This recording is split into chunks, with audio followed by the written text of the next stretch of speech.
public hearings for the purpose of public comment on town boards, community needs, and CDBG application. We're now open to public comment. There's new pens over here if anybody wants one. Come get it, Brenda. The blue one's right blue. I'll deliver it. Okay. How come I don't have a copy of this? But I forgot to give you one. Okay. You have the agenda for the other meeting, What meeting? the regular meeting. What? It says monthly expense. My fund is on the top page. The first two pages you got, those are yours. All right. So then if I work it,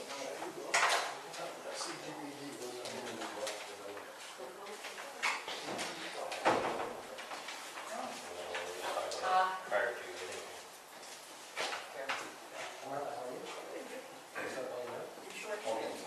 So, wow.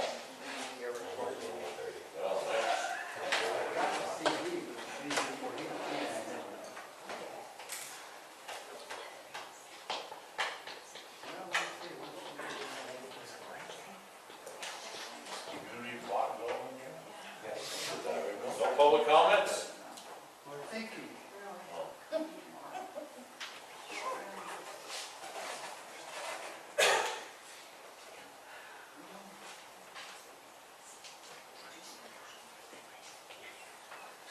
Pretty cold. What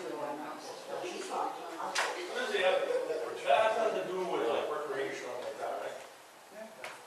Well, the reason I say that, I went through Peru the other day, after that ball game my grandson had. Oh, then when you two went together. And, you know, Bill, and they had down there in their gazebo, or whatever you wanna call it, they had a band, and there'd be 100 people there. They I dropped was it. wondering why couldn't you do something like that at the beach? Sure, I should have went there and sold some tickets. Yeah, we do want, there's one down in Keithville too, my son Tommy is sponsoring for. I mean, you could put the band underneath the pavilion, and people, they all have their own lawn chairs and everything. Yeah, that's it. They draw a lot of people to that. Yeah, with all the people there, That's a good idea. We've done that before. 100 years ago. Used to have fireworks at the beach on the 4th of July too. When I was on the board, we had, Okay, That's a that has good. nothing to do with this public hearing. Okay, so I just thought, you know.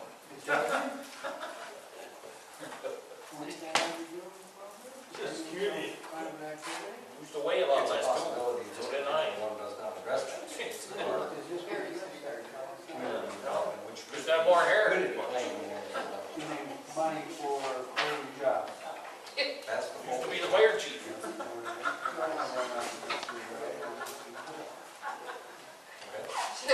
Shall we go on? Tell me your story about the air conditioning and the heat bunch. It was a hot, sultry day. Oh, yeah? Good start. Come on, Butch. They A public meeting. want to know.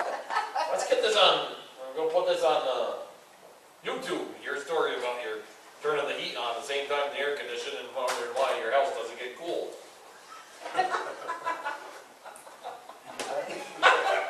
Yeah, he was cool in his house and then he would come The on. air conditioner wasn't cooling it. You had the thumbs that up?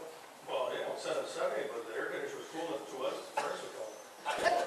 That was about winter, my wife happened to put her on the radiator, it was warm. Been 2 days like that, that's why he did the 71, and see it go back up to 72, I said, well, why are they going back up like that? The heat furnace. tell us what your electric bill is like next month. Yeah, yeah. He's the code enforcement guy. That's a funny one. But the usage of that old, you and I were talking about the other day, had to do with this program for money? No, Bill Donnie can answer all your questions. Tell him what this is all about, Bill. Community Block Development Grant is a grant issued to HCR, which is Home and Community Renewal, the state agency that gets state funding. There is federal monies in there somewhere, I'm not sure how that all works. Periodically, they release grant opportunities to communities throughout the state. This particular round is through the Regional Economic Development Corporation, of which there are 10 separate spots in the state, North Country being one, Capital Region, Long Island, there's 10 around the state. It is due, well, this one has an exception. Most of these grants are due this coming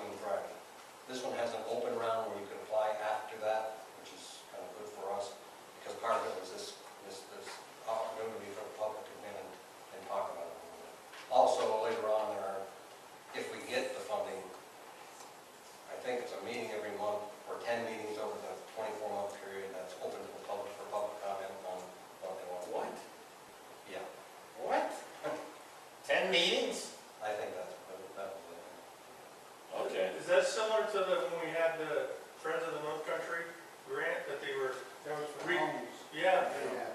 Would that be That the does, type that that you're falls talking into, about? yes, it does. Or is this strictly economic development? It is economic development, but part of that is, economic development in the communities and the Hamlins like Lime Mountain.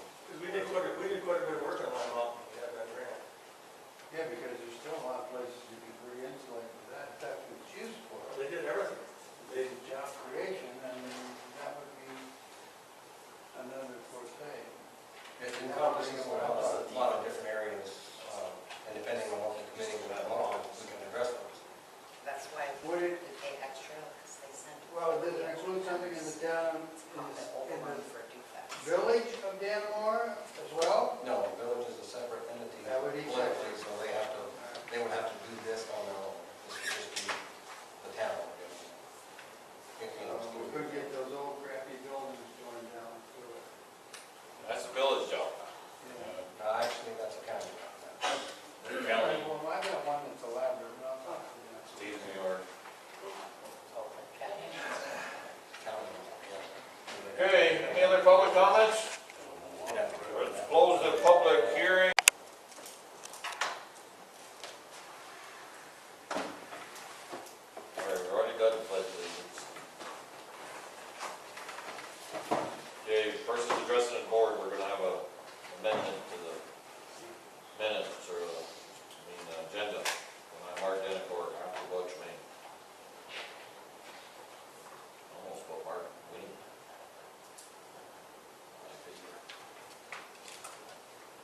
Maybe stay. Are we still running? Just started back up. Okay, all right. Motion to approve the minutes from the June 27th, 2018 town board meeting. Go ahead. I'll make that motion. I'll second one. Any discussion? All in favor? Aye. Opposed? Just in case you're wondering, we're in the regular meeting now. Okay, persons addressing the board. Butch Wayne's gonna give us a generator update. I don't know if everybody knows that we're having a problem with the generator.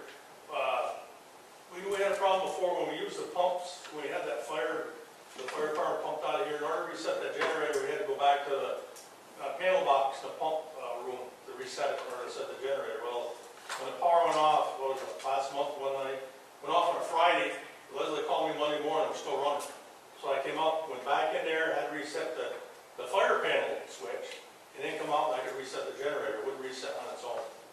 So we got a hold of Cloney Electric out of Peru. They were here last Friday, and basically what they did is they shut the main breaker off to the pump house and just ran this building, shut it off, ran it on the generator, turned the power back on, generator shut down, did everything perfect. Once we turn that breaker on for the back pump where all the fire equipment is, it kicks that breaker and it won't reset. So we're at the point this Friday, we're doing it on Fridays, that way nobody's on their computers and all that stuff. We're coming back this Friday morning, and I got Simplex coming because the electrician says he needs the fire alarm guy here because he can't touch anything to do with the fire alarm. So we're gonna try to figure out why that breaker keeps kicking off and this thing won't reset by itself. That's where we stand at that point. We called the generator outfit, right, Leslie? And they said, oh, everything's fine. Well, it's not fine. It'll turn on for a test and shut off for the test. But when it calls for power, it kicks that breaker back in that building.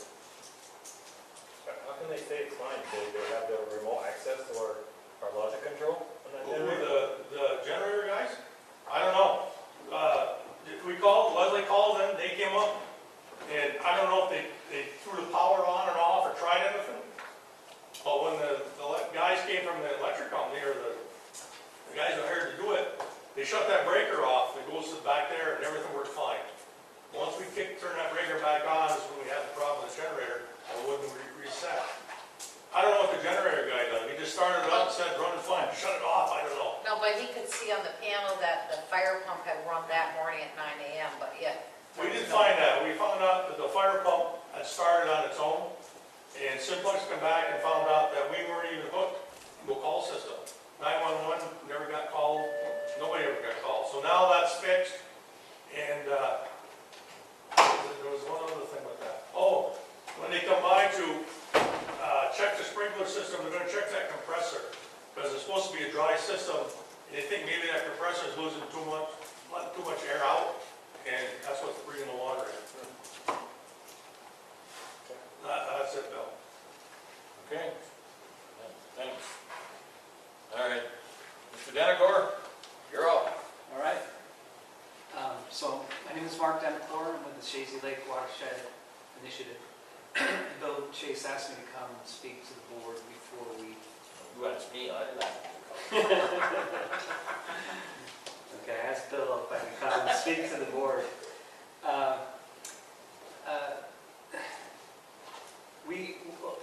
The Shazy Lake Watershed Initiative was set up in 2015 to represent the watershed area around Shazy Lake and also to enable organization to apply for grants for funding for things to help preserve and protect Shazy Lake. And we've been somewhat successful at that. We've received private donations. We've applied for grants and received grants, but we're kind of coming up short financially on what we'd like to do. So one thing that we'd like to explore, and it's only exploration at this point, is to look into the possibility of setting up a special purpose tax district around Shazy Lake to raise the necessary funds to combat our milfoil problem. We've been meeting with a lot of other organizations and other lake associations and talking with different organizations that do milfoil harvesting, and it's between $50,000 and $100,000 annually to really attack the problem for a series of years, and then at that point you can kind of scale it back and just try to maintain the issue. So Shazy Lake is infested with Eurasian milfoil.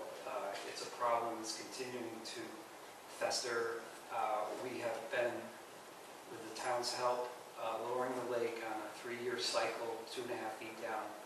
And after each drawdown, we have the lake surveyed to see if it's actually having its intended effect. It is helping with the shallow water milfoil. We reach down about 5.5 feet when we drop 2.5 feet. The lake 2.5 feet, we get 3 feet of ice scour generally, so we get the milfoil down to 5.5 feet.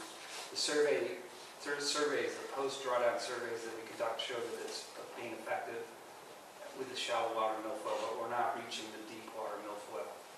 It's been recommended by the company that does the surveys to do a deeper drawdown. 4 feet is recommended, but the DEC and the APA aren't interested in doing that. They've set so many hurdles in front of us that it's, I think they'll eventually, even if we comply with all of their requests, they won't allow us to do it. So we have a problem where we're able to reach the shallow water milfoil, but we can't get to the deep stuff. So what we'd like to do is, it's called DASH, Diver Assisted Suction Harvesting, where they come in and they suck it out with a big hose, and it's expensive. It's $1,000 a week. We received a grant for $15,000 this year, so we're going to do 15 days of harvesting this summer, this August. And that'll be helpful, but it's just a drop in the bucket. So we need more money. We're just exploring other ways of trying to raise more money. We have private donations. We are applying for grants. We do get assistance from the town, which is we're very grateful for. We're using that money to put in a decontamination station to try to stop additional invasive species from coming into the lake. We use the town's money to do water quality surveys and things like that to make sure that the lake is not deteriorating too much.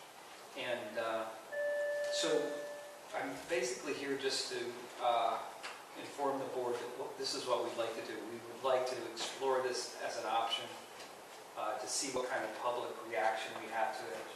It may be all negative, and we're prepared for that people generally don't like to have additional taxes. We understand that. But what we're trying to do is sell it more or less like an insurance policy that we have insurance on our property. If it burns down, the insurance will pay to have the house rebuilt. But we don't have any insurance on the lake that it will stay in its pristine condition. So we're talking about, $100, $200, $300, a year that people would put into a special purpose lockbox, and then that money would be utilized to pay for specific things to help preserve and protect the lake. For example, the diver-assisted suction harvesting to try to help rid the lake of Eurasian milfoil. So Mark, is there do we have, I don't think I've seen one, so maybe somebody help me with this. Is there a footprint of the lake of where the milfoil is actually growing? Like, we got one from Shadiga Lake, shows all the entire lake, red, blue, yellow, green, depending on the growth. Yep. Does Chase Lake have a footprint of that? Yes, we do. So we've been hiring the Darien Freshwater Institute to do post-drawdown surveys. They did one in 2005, 2008, 2012, 2015 is the most recent one. And it's exactly what you're talking about. It identifies where the milfoil is and its density. So we do have that. We can share that with everybody. That'd be nice to see. Yeah. And so we had, if you recall, we had a drawdown this last winter. And so we're going to be doing another survey in August to see if it's having its intended effect. There are people that are pro-drawdown, and of course there are people that are anti-drawdown. The DEC and the APA are okay as long as we don't do anything greater than 2.5 feet. The survey is limited to a vegetation survey. It's not a survey of the effect on other aquatic species. So there is some concern that it could be having some sort of negative effect there. The dash would be less impactful on aquatic species. So. You asked about, you said you're looking to explore special tax districts for milfoil removal. How would you go about exploring? Well, what I thought we would do is put out a survey to see if we can basically sell the idea to the people that would be most affected by it. And, Well, I understand that, but in my opinion, I don't think you should put out a survey without you can put out a survey on your own, but Is it legal? one that's not sanctioned by the town of Dannemora is what I would propose. Why don't you do it Because- from the DEC? It's, All you're looking is to gather data. we're Right. trying to- You're basing your fact finding. That's right. I mean, we don't want to. but whatever you put out there, I just don't want, Well, I this can is on your own, this isn't the town. In order for you to get to something like that where it's sanctioned by the town, we have to pass a resolution here to say we're okay with it. Well, what I'd like to do is, I'd like to put out some sort of a survey. I can say that it's not sanctioned, this is not sanctioned by the town, we're just exploring the option. If it's, if people are overwhelmingly against it in response to our inquiry, then we'll move on to something else. We're just we don't want to go through a lot of needless exercise of people that are saying, I'm not willing to chip in a couple $100 a year to help preserve the lake for future generations. If that's the case, then we'll look for other options. But we're just exploring it at this point. And your survey would just be lakefront property owners exclusive. Well, that makes the most sense to me. Does everybody else agree with that? Yeah, I think you can do whatever you want, just like, you're gonna hold a fact-finding survey of the right people, and you gotta have some sort of common meeting place where you can have the right people come and voice yea or nay with their opinions, It's one thing to sign a clipboard, and another thing to have a truly open session that people can really, talk back and forth about the pros and cons of having that type of setup, so. There's different vehicles and how you can apply it. I think Bill makes a good point, is that he knows that you should do some homework on your own, do some fact finding, and then see where the population is at as far as the percent of for or against. question about legality. So the New York State Legislature did pass a law that allows towns to do this, to set up special purpose tax districts for combating invasive species. So there is a process. There is a process. There would be a public referendum, type of thing where, and then if there's a petition where people petition that they're against it, and they, present that out to the board, it's over a time frame, then it goes out to a vote. Right now. That's how, it's not something that the 5 people here can decide on their own. But to start it, it is the 5 people to start. Okay?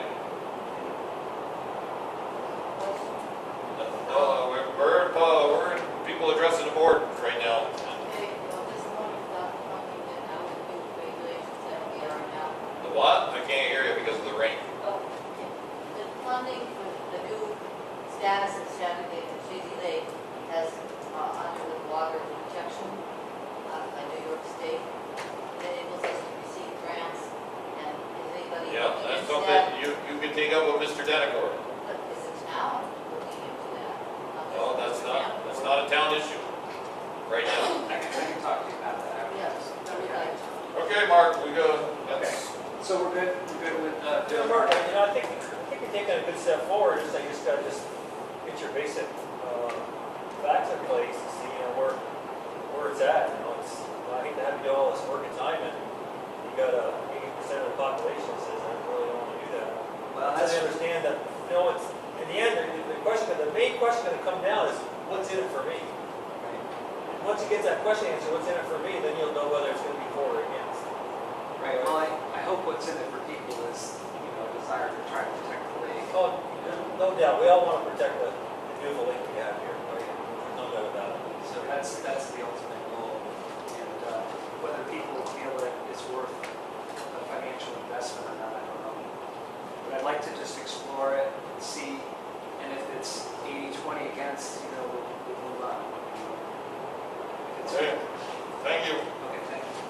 Okay, we changed the format a little bit. We're going to go to old business, new business, before we even go to committee reports. Sure issue. Oh, you wanted to address the board? I forgot. Okay, got one more person to address the board. Don Norman. Honorable Supervisor, Don Norman, you live here. fellow citizens, we live on the last corner going east prior to getting to the beach to the dam. And this year in particular has been very dire. We've had some very, very scary incidents down there with traffic coming through. There's 45 coming this way and 50 going this way. But it isn't going to be a speed control problem. It's just a matter of the hazard of getting people's attention to come by there. Big trucks, in particular, and then motorcycles. Okay? There are 8 driveways affected by this.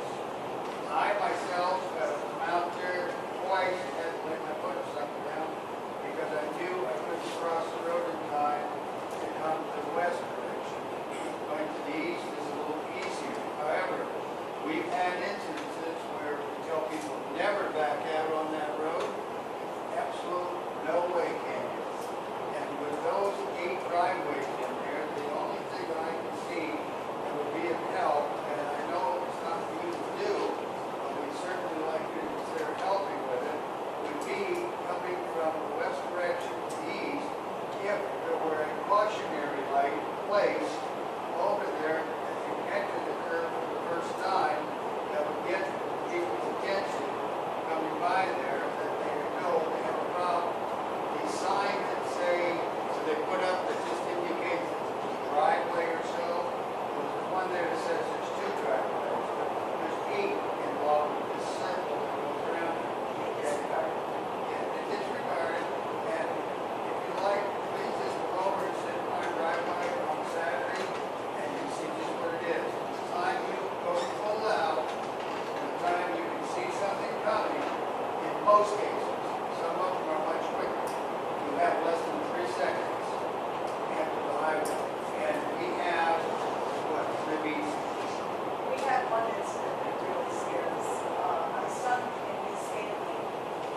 out of our driveway, and he had to immediately pull over to avoid being rear-ended and somebody was. And over at Sioux Acres, I was coming around this way and I saw the same thing kind of happen and I pulled off really quickly.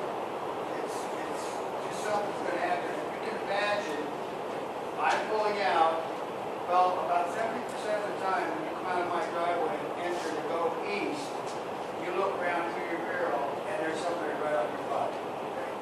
But let's just imagine that it's too late for those things to take place and that there's someone coming from the east going west. You've got a major disaster in that case.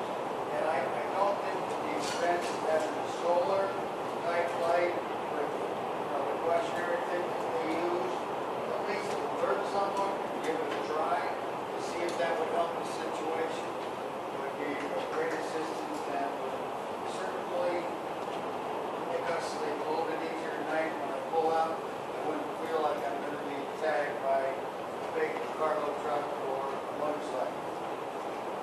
Well, Don, I think I told you that something like that to be implemented, that the town has to write a letter, DOT, make that request. They pass it along to traffic, who comes up and does their study. And so, are you asking for us to write a letter on that behalf? Okay?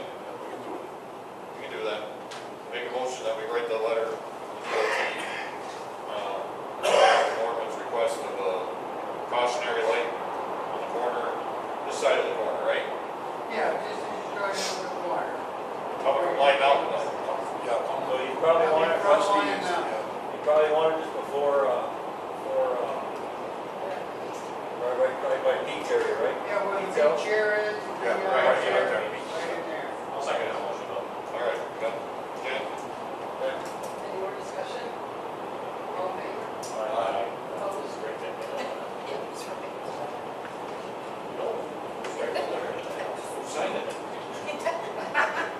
Leslie will write the letter, I'll sign it. That's how it works. You good? Okay. All right, now I guess we can get into whole business. Charlie boys, what are we gonna do with this extended warranty thing? I think we should make a decision tonight. Got the truck, right? Yeah, we have the truck delivered. Got the truck. Yeah, Sandy sent an email to me this morning. There was some question about the Yesterday morning, roadside assistance. identifying the dates of when it's gonna kick in, and I printed it all off. Did forget my desk at work. Like I said, I'm not a big warranty person. 3 months, that's like 3 months in a row with this. Forgot it on your desk. This is a new one. Oh, Just sent it to me yesterday morning. okay. So y'all know my platform on coverage. Check out the good they say it is. And I'll see You don't think we need a warranty?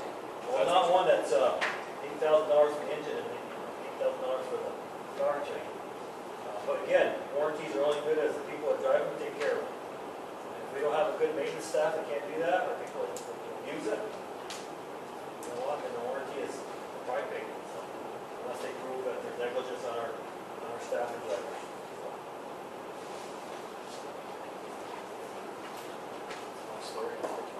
So, now, are you making a recommendation?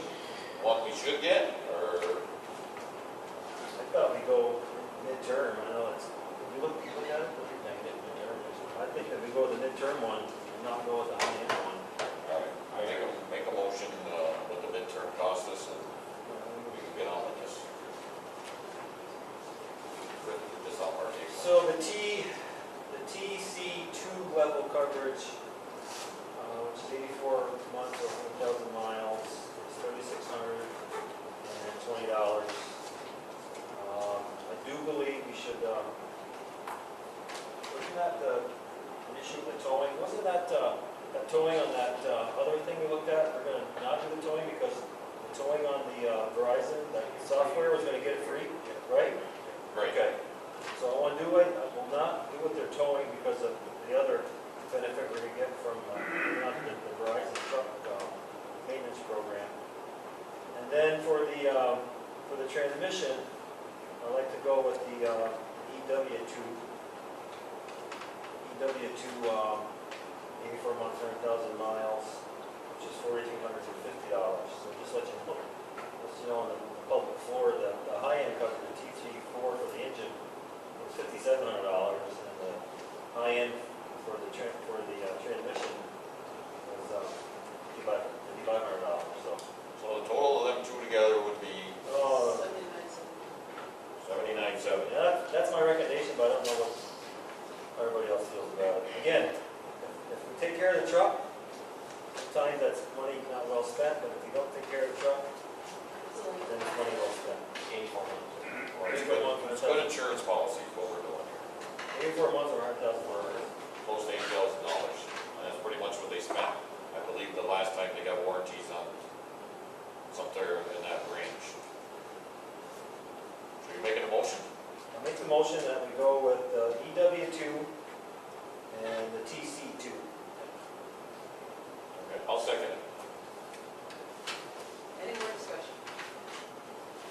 Roll call, Bill? Yes. Steve? Yes. Joe? Yes. Joey? Okay, motion carried. Next thing is Verizon Network Fleet Proposal. They got a special that they're running. They actually was done at the end of June, but they've extended it to the end of July. Has to do with those GPS diagnostic contraptions. Total amount before taxes, well, we don't have taxes, $909.60. And I think we should get all 4 trucks. I totally agree. I think this is really cheap maintenance for us. It gives a really good And it's representation of just how the trucks are being treated too, especially that new one. So, $18.95 a month, just to let everybody know, after this initial cost, I believe. I will make the motion that we enter into the Verizon contract to protect our 4 trucks with this maintenance. I'll second that. Any more discussion? Roll call, Bill? Yes. Steve? Yes. Joe? Yes. Joey? Yes. Okay. Next on the agenda, Old Town Hall asbestos report. You have 2 pages of it, the full report is in my office, and it's just. Well, I thought that was something to do with Verizon.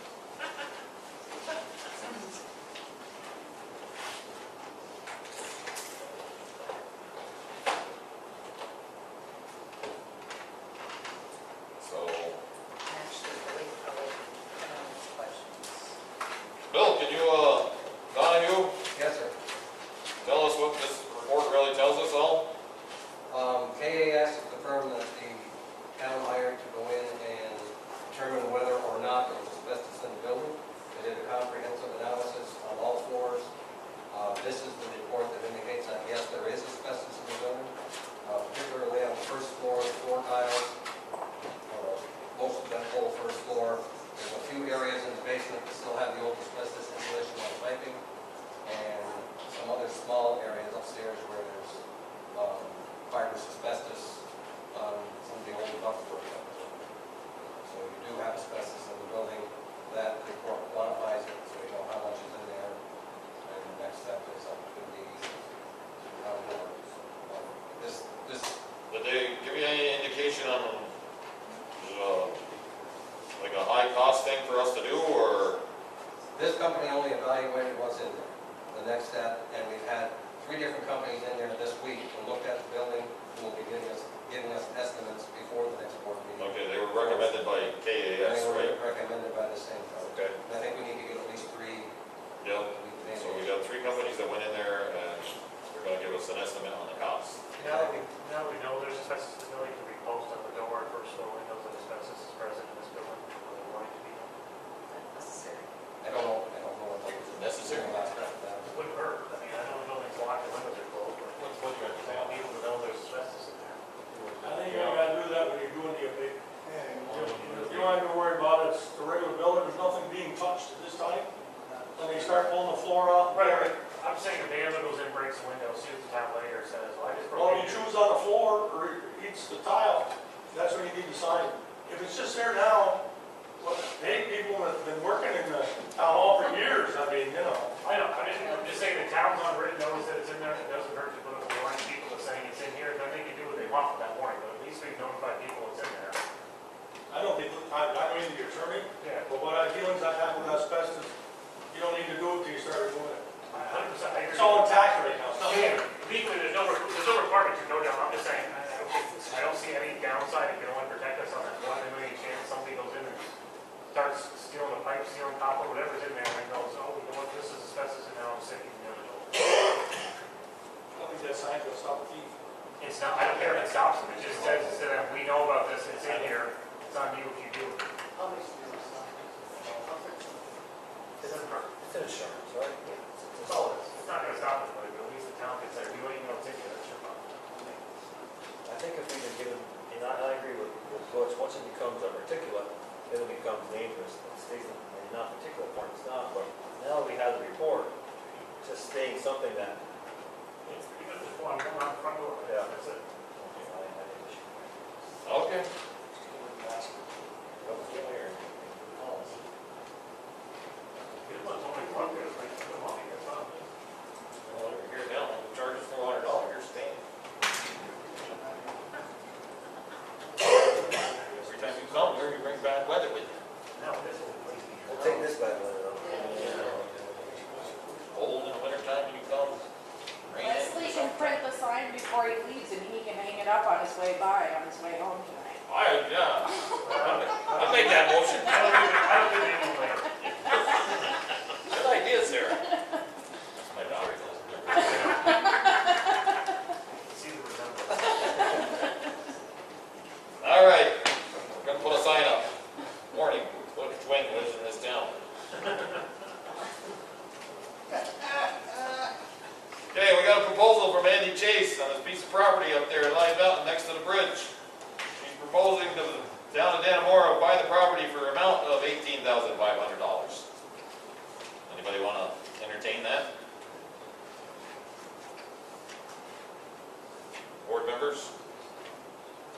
I don't this time, I mean, I'm gonna tell you, I don't, I know, I think what you had for a blueprint was a good blueprint for the town as far as recognizing, You don't the playground areas. you don't see a need for a playground lineup? Andy, you haven't got a playground in Lime Mountain. You call that a playground, though, it's just. Well, it's gonna be a playground, and we're working on it. Where you gonna park, where It's you gonna got a park? tennis court, it's got a pickleball court on it, You're it's gonna got a basketball court on it. Where you gonna park, You cars? played all your little league there, so, No, we didn't, behind school. well, okay, then I forgot. Well, one of the things about that place, we used to have a pavilion there in Echo Park. It'd be a nice place for a centrally located place for a park. It would be better. Okay, but this is, Safer, and the town has ability, with the money we've gotten from the sale of the salt, help matching grants in Parks and Recreation, which I didn't have worked in the past when I was a town historian. There is nothing in Lion Mountain for those children to have a place that's safe and easy to access and family-oriented place. There's no protection of pavilion, no parking as Andy just mentioned, and we did have a pavilion. okay, you, Farming. Mrs. McIntosh, you can make them comments at the end of the meeting. Right now, this is proposed to the board. This is a meeting of the board, okay? Yes, sir. We're not gonna have a comment after every part of this. This is business that we're conducting. If nobody here on this board wants to entertain this, we're moving on. I get the feeling nobody wants to entertain it. Next item on the agenda. BCA Architects and Engineer proposal. This has to do with the oil water separator. The guy that was here from Watertown area. Casey Dickinson.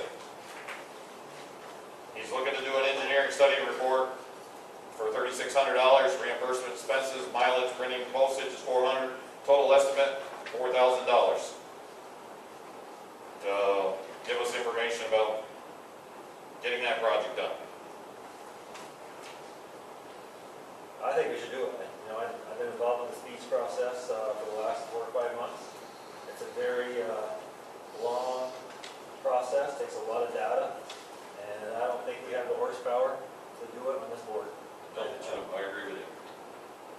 I think it has to be someone legal, and I know I've been reaching out to DEC, and I'm talking with Tammy on DEC, and I'll tell you what, they're gonna watch our every single step we make, and if we screw up once, we're gonna get fined. And I don't wanna put us, I don't wanna put this board at that type of litigious So activity. we need somebody like this. I totally agree.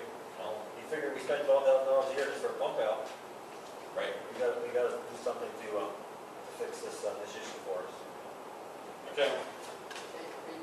I'll make a motion that we enter an agreement with BCA to continue the process of Engineering study engineering report. study for the oil water separator from town building. I'll second it. Any more discussion? Roll call, Bill, Yes. Steve, Yes. Joe, Yes. Joey. Yep. Any other old business? Actually, I have one thing in the old business. I went and visited with Art, pump out the dam station. And I think we should get a meeting with the engineering firm that we have contracted with, because I walked down into the dam area and saw gate 2, and it's just trickling. I don't know if we should replace a gate that the water's just trickling. I don't think it needs repair maintenance. I think it needs preventative maintenance. You know, there's definitely a difference between the two. So I'm a little nervous because we only have one spare gate that's completely renovated. And if we pull that gate, and there's nothing wrong with the gate, and we put the other gate back in, then we're going to send that gate out for inspection and repair. And I don't think it's time for that right now, Bill, I'll tell you the truth. I think we should get a meeting with the engineering firm and just have a, Well, today he was given the video that we've had from last year. With Hunt. Yes. Okay. So he's gonna look over that. He has, you know, we can do that. That's fine with me, because it don't seem like he's ready to do the work anytime soon, although he told me July, and I reminded him July ends next Wednesday. I think the other thing too that concerns me is that, I think the comment he made saying that, you know, I never did this before, but it seems pretty intriguing. Said that to who? So, Art, Well, Art's never relayed that message to me. he told me that when I looked at the dam. So, I know he's worked on dams, he worked on the Chattagay Lake Dam. What the extent of the work was, I'm not sure. but I just think we should just look a little more further into it. Like I said, I looked at the dam, looked at all the, Well, he's up in Morrisville, building a house on the Rand Hill Road. We can get something set up. okay, that'll work for me. Mark that down, we gotta set up a meeting with Doug Ferris. And all should be there for that. Well, we're gonna have to, then probably call a special meeting. We should probably do that, 'cause I think we gotta totally understand just exactly his level of expertise and what he's gonna do in the. That's fine with me, yeah, because we can get our good lawyer over there. Yeah, we can go in today. Not going to go in today. It's not that bad, really. It's not gonna cost us $400. We'll see. Too big to get. Good. Okay, so, Thank you. all right, any other old business? All right, we're moving on to new business.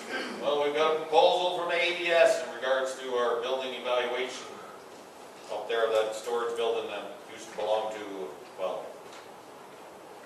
I don't think it ever belonged to, but anyways, it's ours now.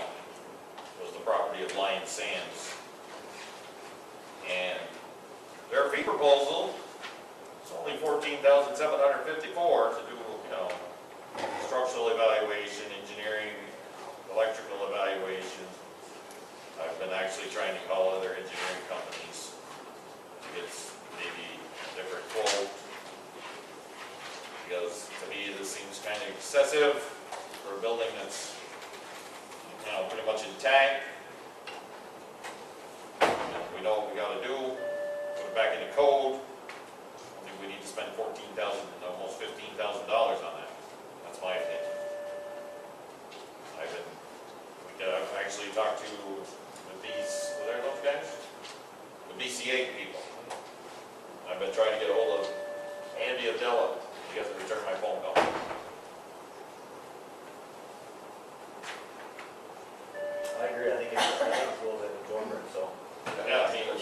much. That's totally. So we'll table that? Table it. Yep, table it, table it. If you talk to BCA, that's recorded, you work with them, help get Champlain a lot, he's very good with their responsibility. Attending Corey Reed. He comes this way a lot too.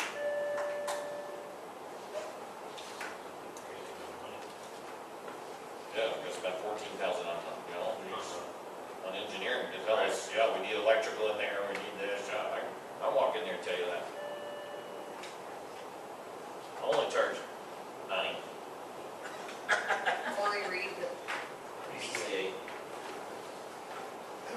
Okay, salt prices for 2018, they've increased 10%. It's gonna be $83.71.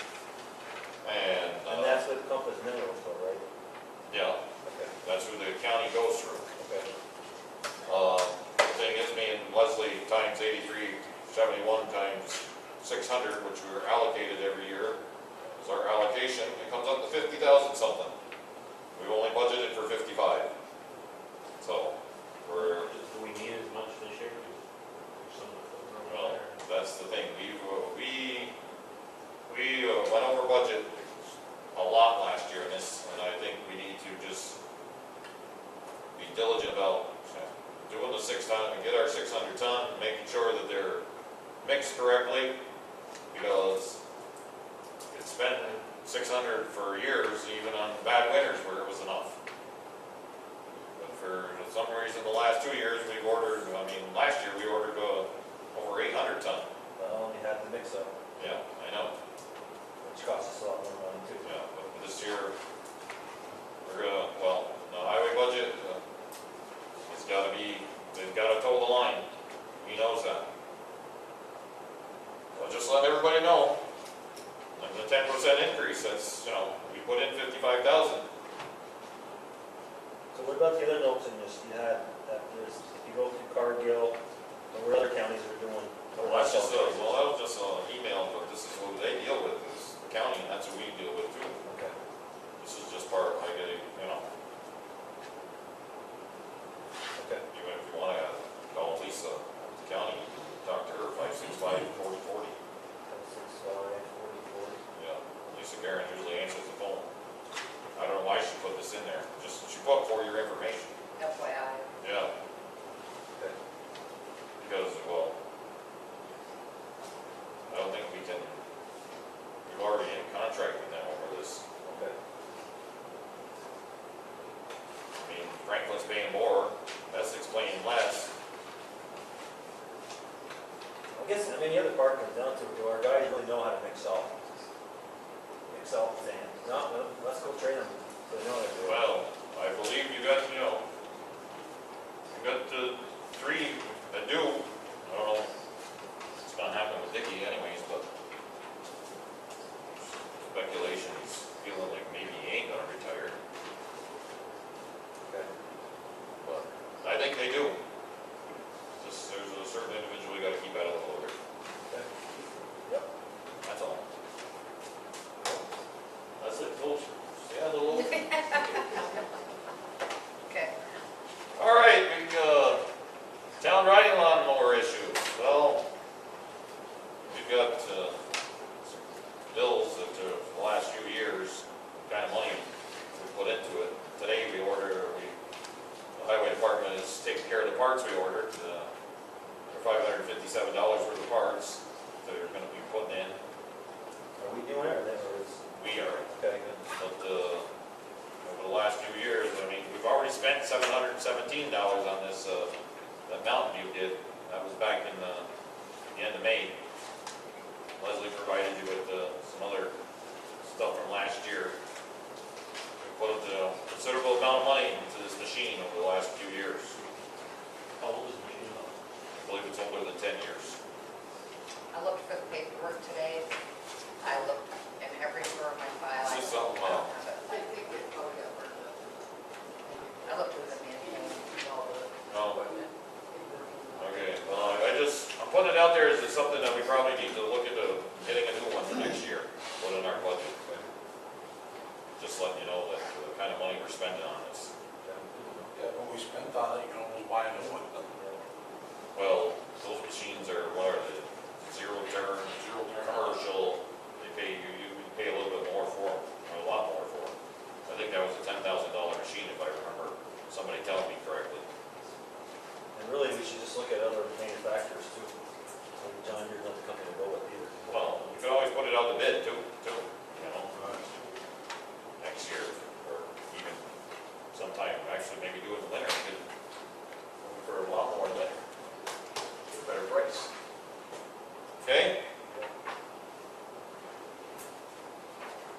Okay, we got a letter from Danmore Fire Department. It's that time of year again for our annual fundraiser drive. Last year donations totaled $4,879. Once again, we'll be putting $2,000 for future purchase of a new ambulance. This year's donation will go towards replacement for the SCBA air bottles and SCBA air packs. At the present time, this equipment is due for replacement. I want to thank everyone, like to take this time to tell everyone about their EMS program, which is about to change. EMS staff is employed by the village. Coverage is 7 days a week from 4 a.m. to 8 p.m. EMS program covers both Danmire and Saranac fire districts. This program would not run as well if it was not without the backing of the village board and Saranac fire commissioners. The department responded to a total of 435 calls in 2017.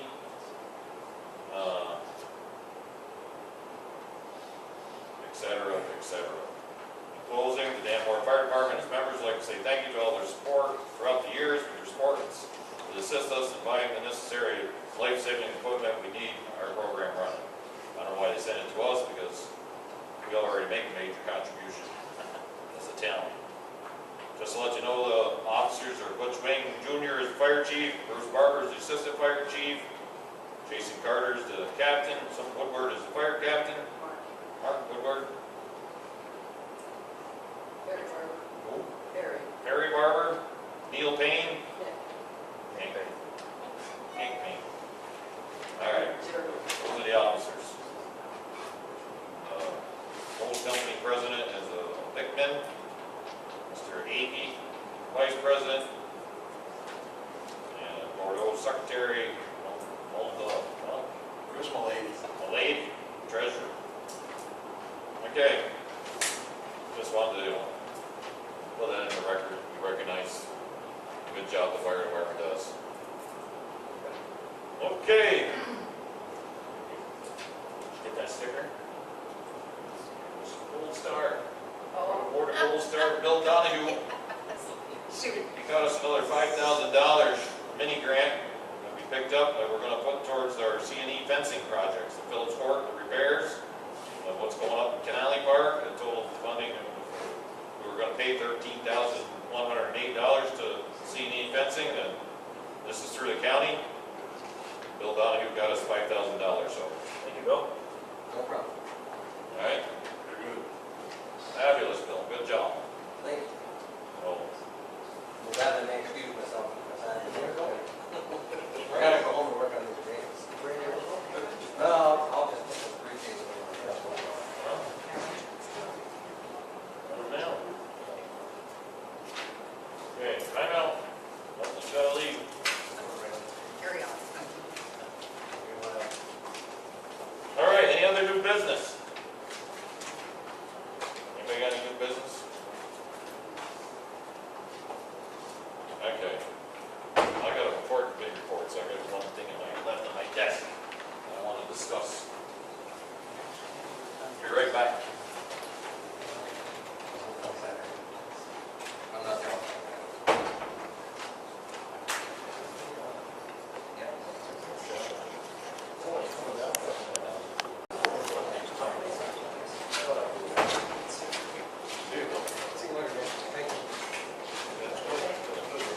Hey, what I want to discuss first actually is that generator thing that Butch was talking about. We received a bill from this company, this guy that showed up on a Friday.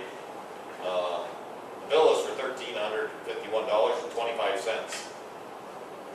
Most of it is for travel, being on the road, being paid $135 an hour, 9.5 hours. Says he started at 10 o'clock. Supposed to be here at 1, never showed up till 3, and I'm pretty sure he was gone before 5. So, I pulled this bill out, so, get your guys' opinion. I tried to make a phone call and discuss it with him today. That's nothing to do with me.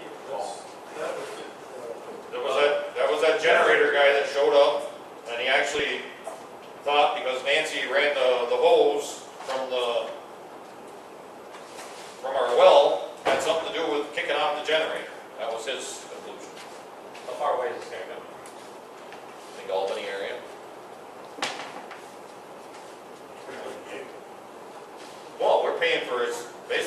travel time up here, travel time back, at $135 an hour. I don't think we should pay it. Will we be entering a contract with them? Well, we got a service contract with them, but with the column, it just seems really excessive. If you read this, start time, 10 o'clock, Leslie she was here on that Friday. The Friday, she was only gonna put in until noon time. Maybe that's the time you left Albany. Yeah, I think so. Must be. Well, if you didn't get it to 3, you must make some stops. Stop for lunch. I just don't think we should pay $135 an hour for driving a van. He didn't spend 9 hours on this location. What is the service agreement we have with them? So, Not sure. I mean, travel time, you can call a plumber at your house, but you're gonna pay for travel time. You're not paying him for the van to get up here, you can work at another job down there. That rate seems a little high, but we'll have to see the service agreement between us and them. It says in the agreement, you're paying our travel time door to door, which Oh, it may. That's what I said, what's the service contract with them say? I'd say you table paying them for a month. Contact them and say, the board wants to look into this bill, give me a copy of the service agreement between now and then. all right, we'll do that. Let them know, we'll get in touch with them once we look into it, if I have questions, I'll call. Okay, sounds good to me. What company is it? Kingsley. Kingsley Power Systems out of Connecticut. I left a message with the lady who handles invoices.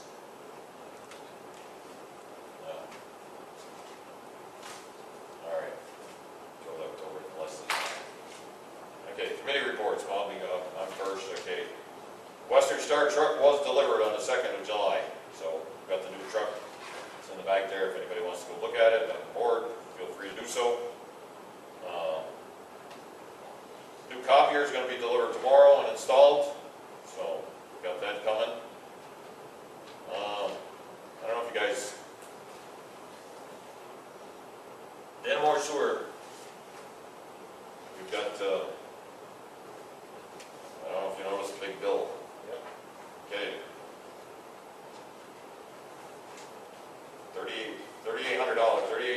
$3,855.96. Yep. Paid to Delaware. I just want to let you know that it's, you've seen the pictures I sent you of the 971 resident. And actually, Debbie found an old file on that district.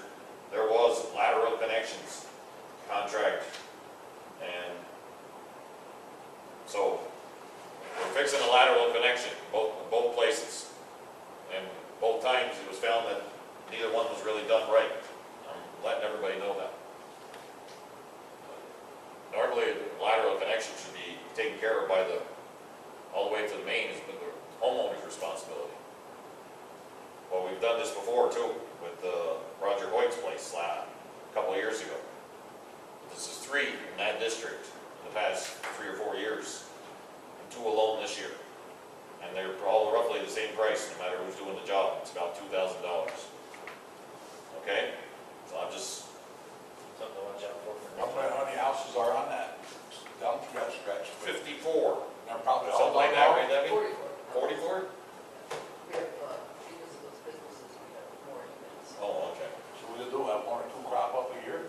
Well, you saw the pictures, but they'd taken one pipe and they crunched it to fit in a pipe that they shouldn't have.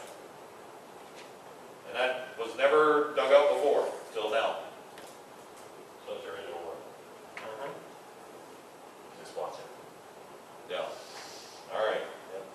So I'm just making everybody aware.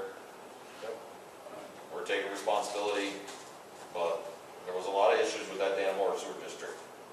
The original company that they had hired out of Watertown or out that way somewhere, they went belly up. And they had to bring somebody else in to finish up the job. They went bankrupt. Okay. On the 18th, last Wednesday, we had DOT here. They were at the town hall from 6 to 8 p.m. to settle the issues with the contaminated household. Plumbing, appliances. I'm not sure who was here. Nancy unlocked the door for them. But they were all, DOT invited it, but we had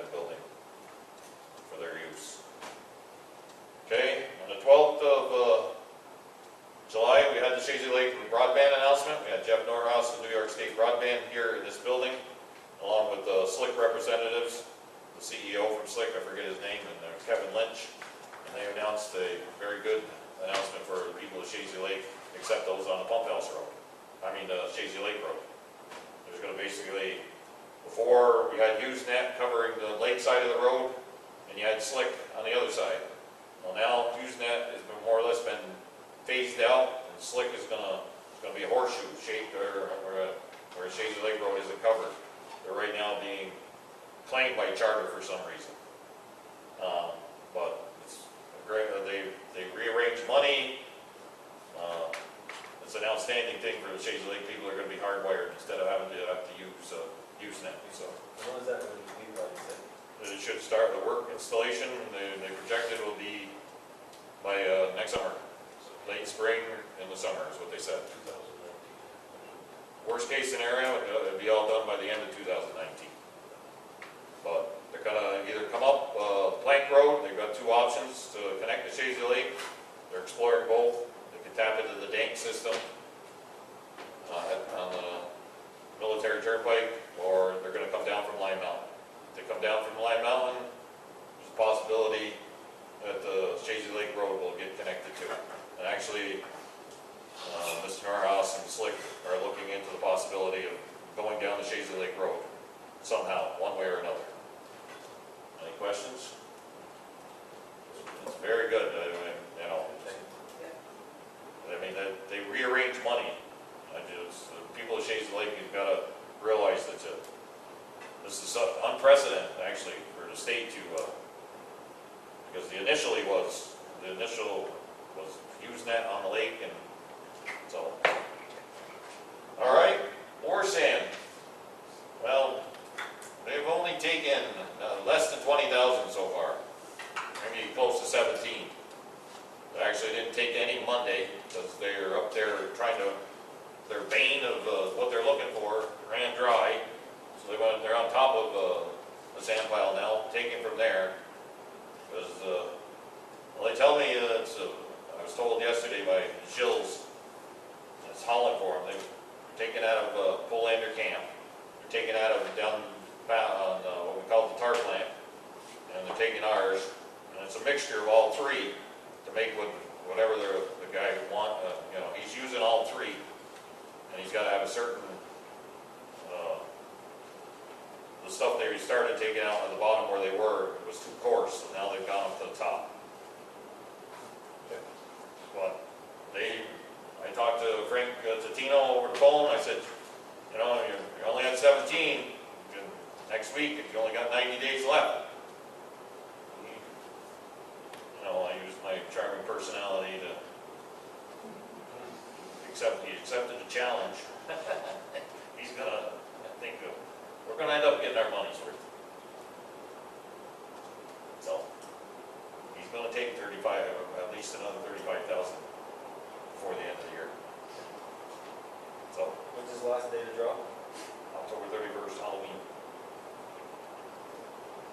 He told me, I'll get that done. I can make it. He'll make me eat my words, he said, so to speak.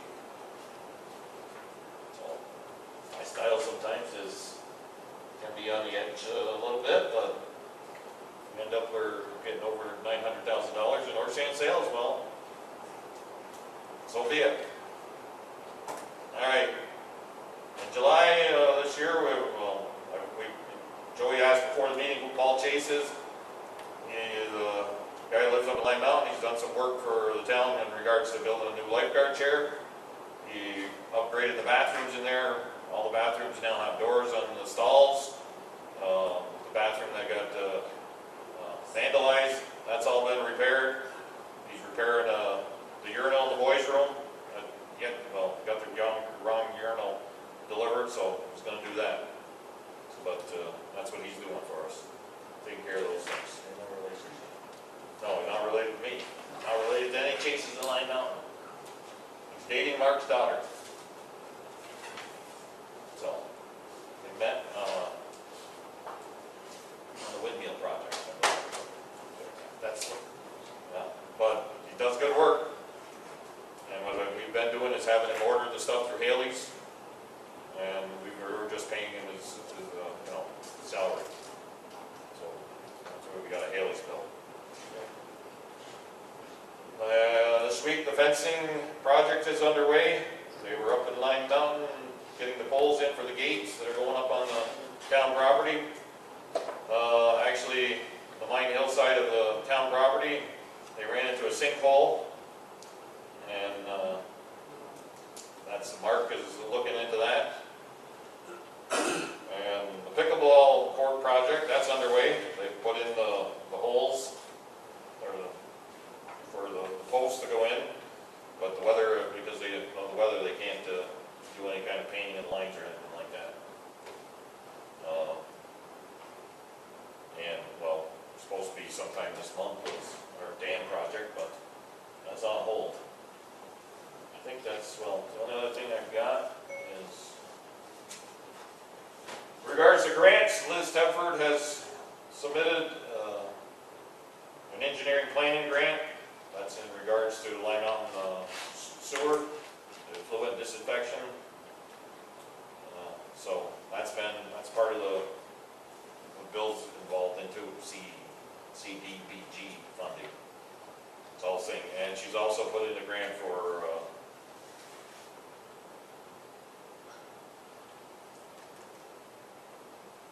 salt storage facility has been submitted. So just to let you guys know that. Again. Third time, right? Yeah, but that's gonna be a major project. Even when we get the money, we're looking at a $1 million project almost. Okay. Okay, I think that's all I've got. Steve?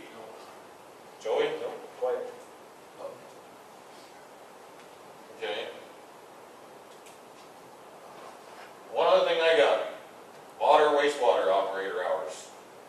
I put out there an email after we had a meeting where it was thrown out there she could make up her own hours. I totally disagreed. I put out an email, set her hours from 7 to 2, 3 days a week, 7 to 12, 2 days a week, and 4 hours for the weekend. Not a very unreasonable, but she continues to make her own hours. So I'm here to make a motion that her hours are going to be set 7 to 2, Monday, Tuesday, and Wednesday, 7 to 12 on Thursday and Friday, 2 hours on Saturday, 2 hours on Sunday. What if you've got to have an issue like she had a month ago, she had run for 6 o'clock? And she's got to call and let me know.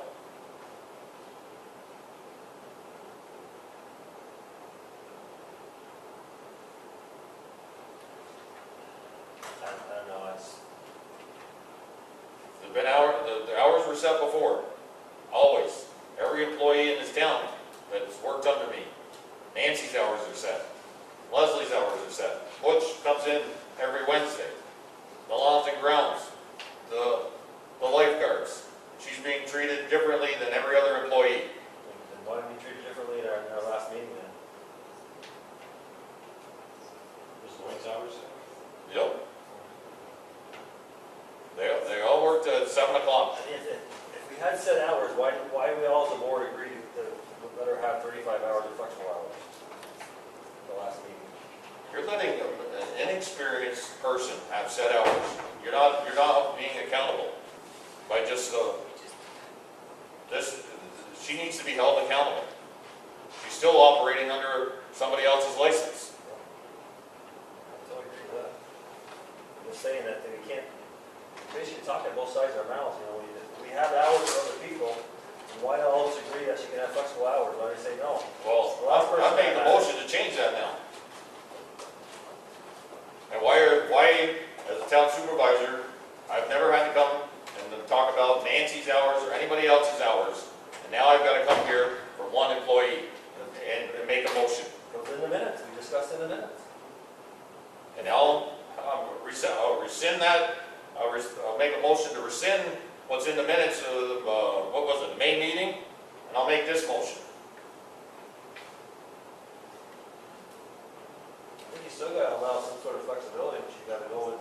All she's been told, you've gotta change your hours. She called me the other day, she needed to stay past 2 o'clock. She called me, I said, okay. Can I say something? When Reggie was doing it way back, he, he did put his own hours in and everything. He put in extra hours and didn't claim everything. Then they set hours for it. So I guess my question is, we have set hours that she goes over, so now how affects her hours? Does it cost us money? Well, she performs the work. Yes. She performs the work. It's not that, yeah, But it's, if it was flexible, then she wouldn't be able to hold it 35 hours unless it was a work. Like, right? Is that what we? Does that not happen when we have that late? I don't know. no. She's had set hours even right from the, when she's been hired. No, Joe, what do you think? There's no doubt we should have some sort of reasonableness around working hours like we should. But, there are times when. Right, and that's where I said, okay, call me up, tell me. It's, it's legitimate. She had to go take that test. She would put in a 12-hour day. Okay, so, say you want again, so I write it down, so I can understand the hours, and why those hours? Go ahead, once again, what's Monday? Why those hours? No, what's Monday? 7 to 2, Monday, Tuesday, Wednesday. Okay. 7 to 12, Thursday, Friday. That totals 31 hours. 4 hours for the weekend. 2 for Saturday, 2 for Sunday. That's a pretty darn good schedule for 35 hours a week. Where you only got to work 3 days of 7 hours. And you're basically getting 2 days where you're only working half a day.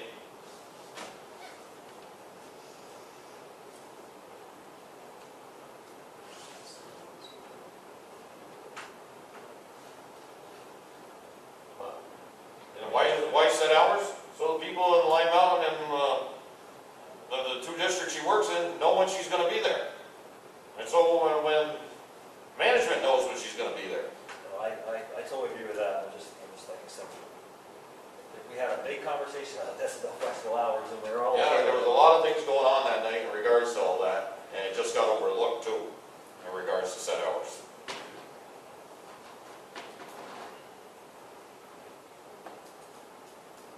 But you gotta have some accountability for a person working. I mean, we have it at my place of work, they gotta be in by 7, they gotta be out by 3:30, so. I mean, if it's an issue, if they're not there at the right time, then it can fall back on attendance issues, so. These hours, did you and have her have a conversation, hey, these are the hours I want it? She's pretty much doing it, except Now? there's certain Mondays and Tuesdays, she decides to come in at 6 without telling me. Did you ask her what? Why she not on 6 Monday?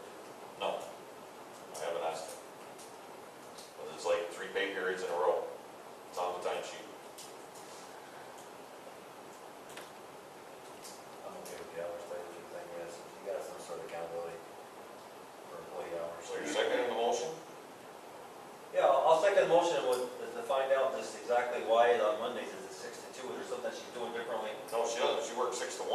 Oh, 6 to 1, okay. She changes. Extra hour overtime. No. Okay. Oh, no. I was gonna say.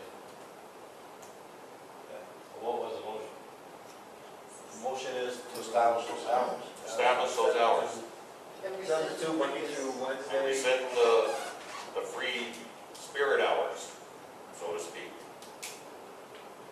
Fine, that motion, so we rescind that previous motion.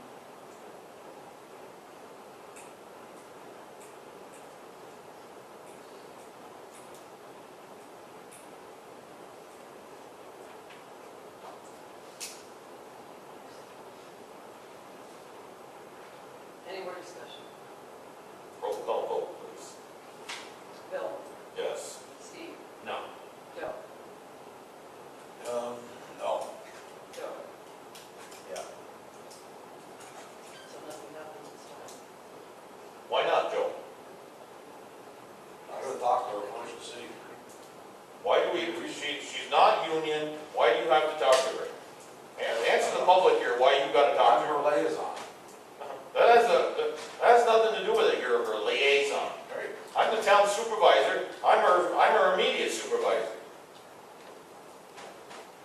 You're here to make a decision now. Now, I don't think you need to talk to her. I made the decision. No, you didn't. I said no. Let's move on. Can I throw something in there while you're on the sewer plant?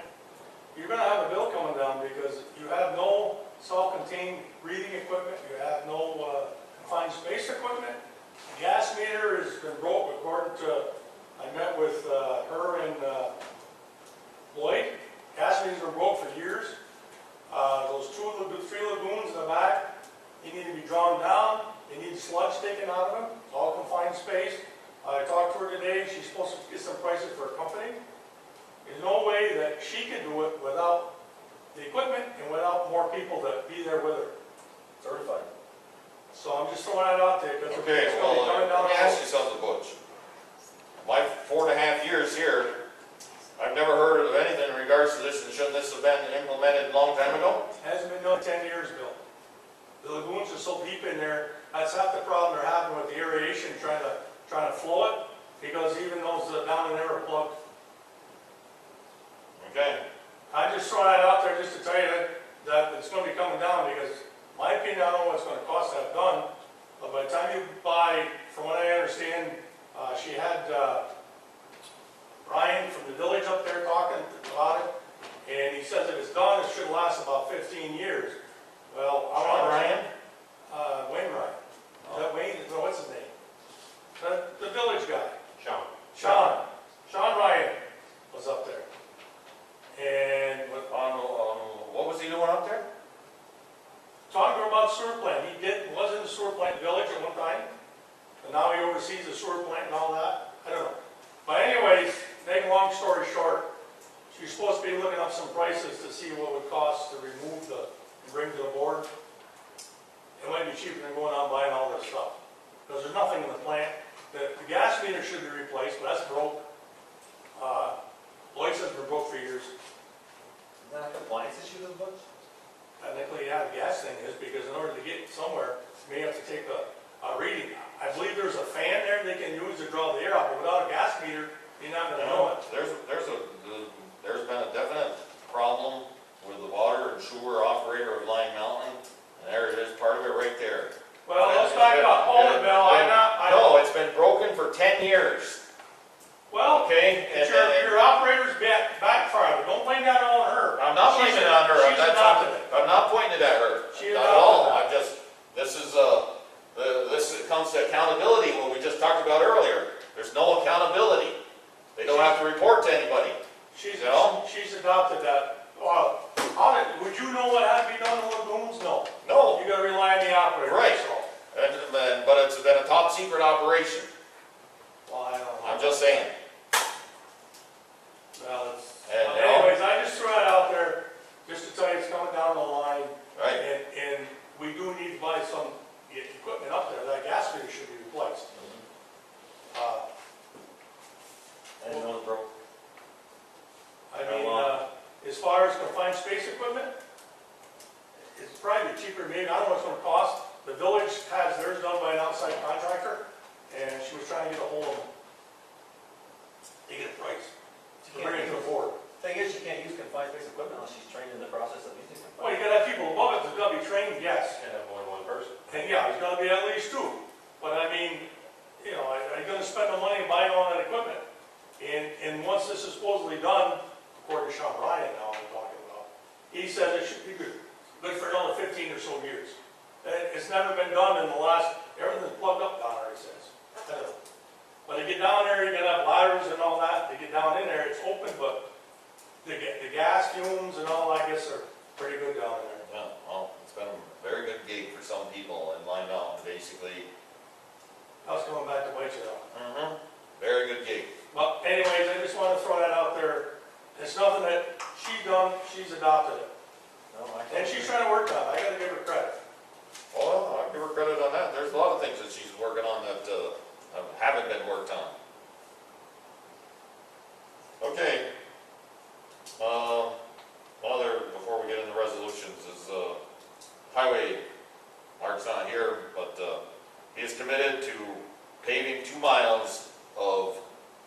Sunset Road. And that'll finish the project? And that will finish the project.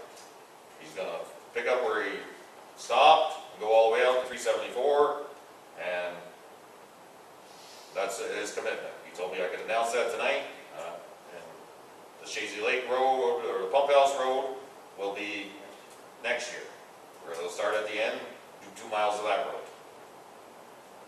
Other things he's working on are culverts. There's a Garmisch Street issue that he wants to try and straighten out. There's a Hugh Heron culvert that's actually has been a hole in the road for better than 3 years now. And on the end of 2nd Street, where we had that leak this winter, there's a culvert there. Other highway issues is there's a transmission problem in Rusty's truck. Transmission's been removed, going to be delivered to Peterbilt tomorrow. Rick Bosley and a guy from Mahoney from Altona, Rick Bosley is a salesman, works there or whatever, but contacted him, and Mark's still bringing the transmission out. And the same truck, Rusty's truck, the clutch needs to be repaired. And so that's part of what's going to happen in the near future with the highway department, just so everybody know.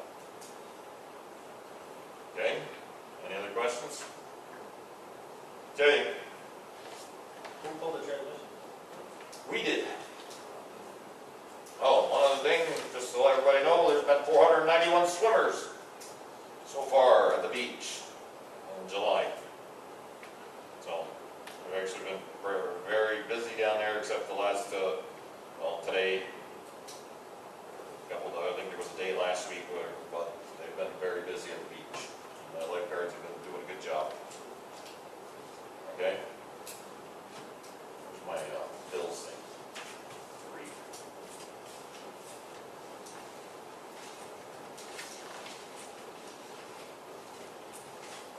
Well, you got a report in there from Youth Commission. Ally had a babysitter problem, she couldn't make it.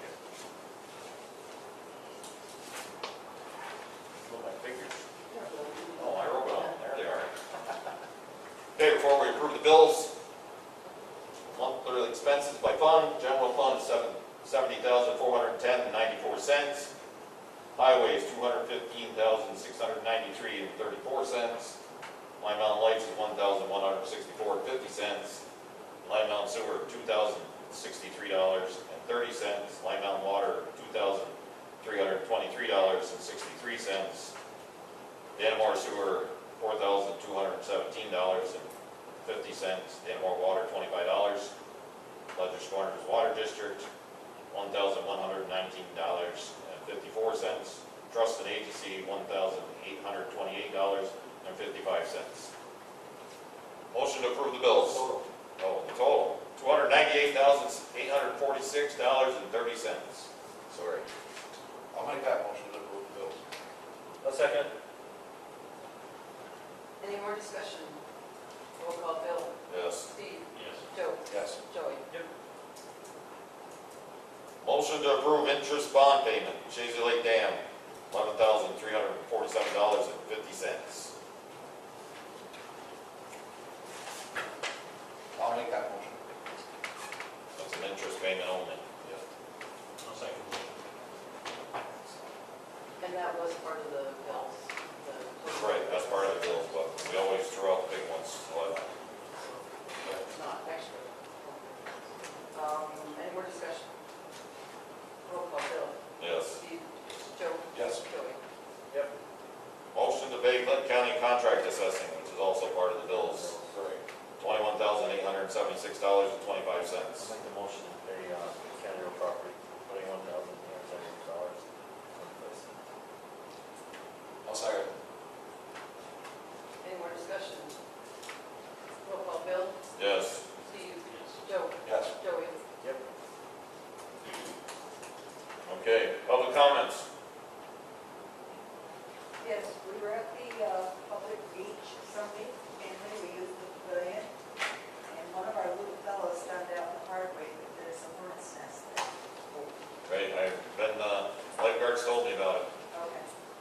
Yep, over on, by the sandbox, right? Yes. Yeah. underground?